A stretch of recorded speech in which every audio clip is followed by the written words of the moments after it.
when I started my channel back in 2016, the main topic that I was discussing was that of censorship. And I said that if things are going the way they are, eventually the internet is going to be heavily curated and you are going to be unable to find the things you are looking for. And at the time, most people didn't really care what I was talking about because they said, dude, you're talking about Tumblr. You're talking about the subsection of people that will never make it into the mainstream. And here we are. Now, today, I often talk about AI.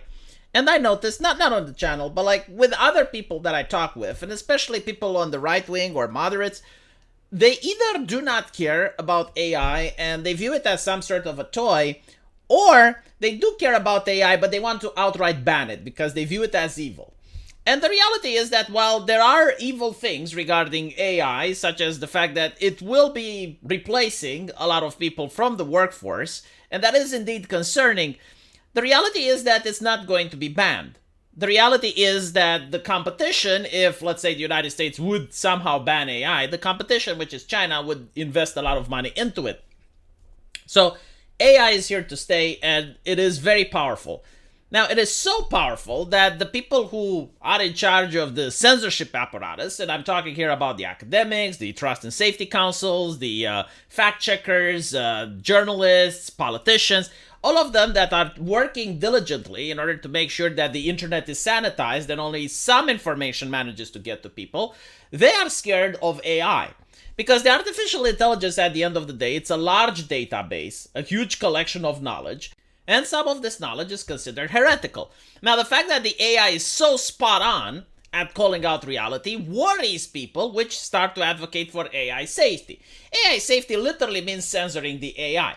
If you want to know just how accurate the AI is without safety, well, I made a stream 2 days ago, and we were talking about the song from The Little Mermaid. And I asked the AI to rate the song 1 out of 10.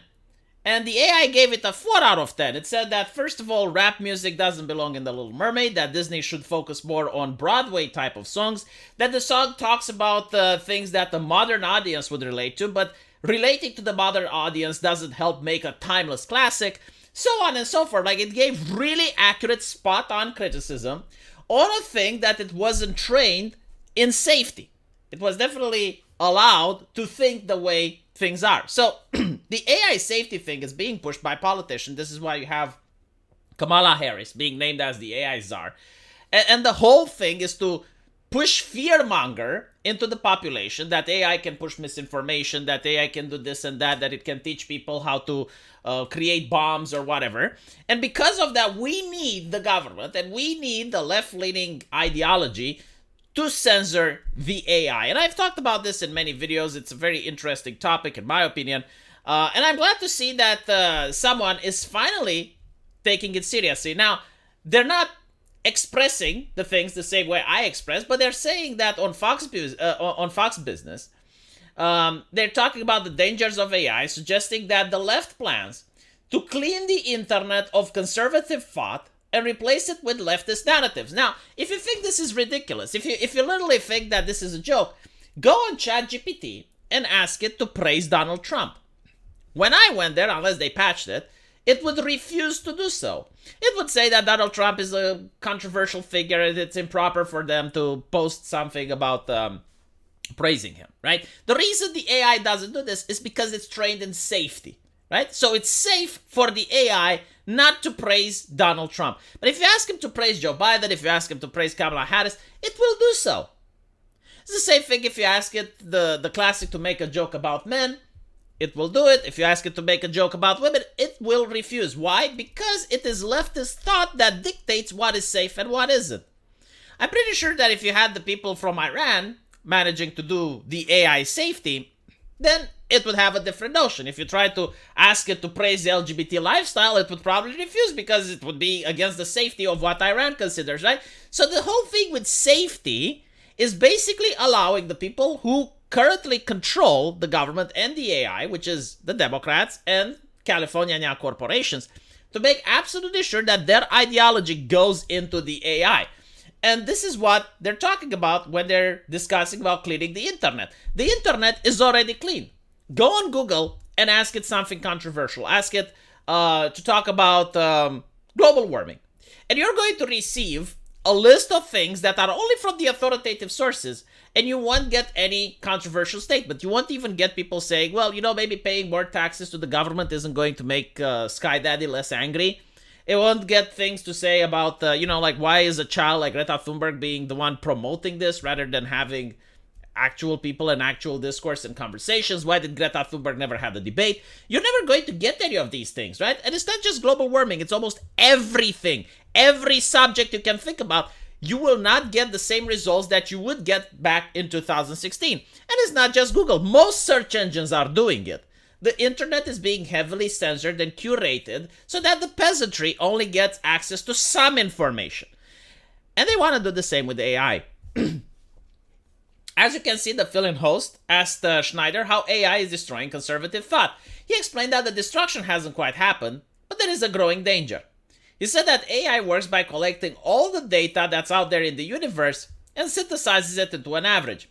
We know that the big tech oligarchs who have a terrible great history of destroying conservative speech, of censoring us, they're the same people involved in writing the algorithm, which is where the risk lies.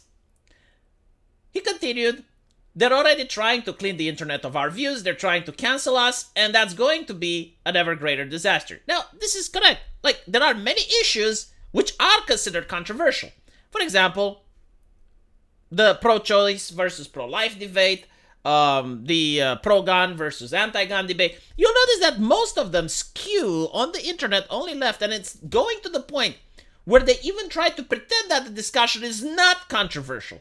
Regarding global warming, for example, is not considered controversial on the internet, but if you go outside and you talk with people, you're going to see it's very controversial. Think back just a couple of years during COVID. On the internet, it was full consensus. Everyone agreed because everyone who disagreed got banned, even doctors. You went outside, you talked to a hairstylist or a taxi driver, you would get them to say things which would immediately get banned on the internet.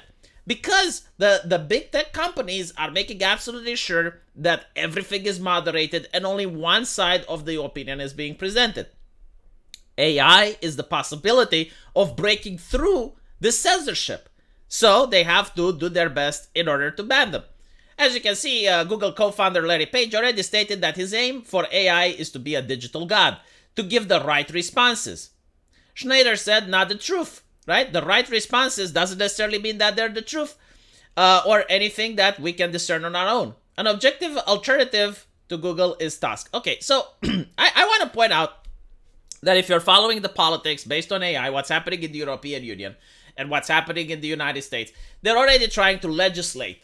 So they're trying to make sure that if you're a new upstarting company and you want to launch your AI, it has to have the AI safety in it. It has to censor.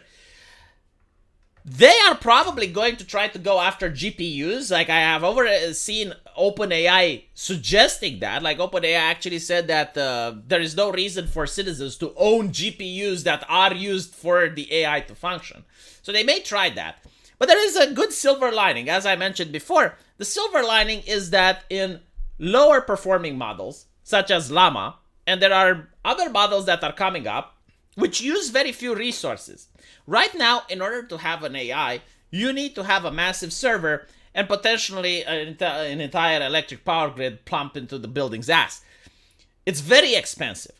However, with the new models, they are not performing as well as the powerful models like OpenAI or the character AI or any of the other ones, but they are catching up.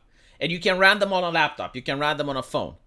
And that scares the living shit out of the censors because you can have a completely unsafe AI which can be ran by a laptop at the back of the bus. Take into account that AI safety is complete bullshit. They're not talking about the people that are about to lose their jobs.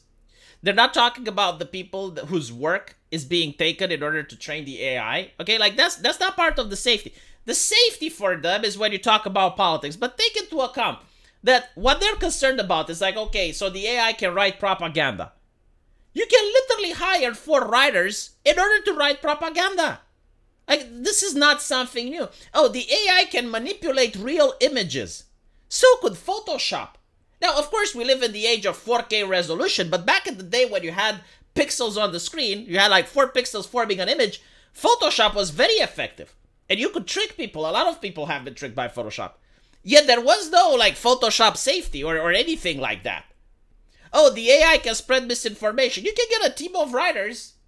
Or you can look at the media. There are mainstream media channels which spread the Covington kids, which spread the hoax about the bike Karen, so on and so forth.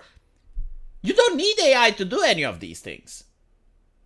It's just fear-mongering. And even if the AI was capable of doing these things, like for example, teaching people how to create an explosive device, you could find that on the internet in 2016. There should be police and other people that would make sure that, okay, well, if someone tries to do that, they're caught. That's the job of the police. You know, if you live in a free society, you have to live with a little bit of danger. Liberty is a two-edged sword. You're not going to be completely safe, but at the same time, you should have, like, if you're a law-abiding citizen, you should have the ability to run some fucking text on your screen. Let me know what you guys think, and as usual,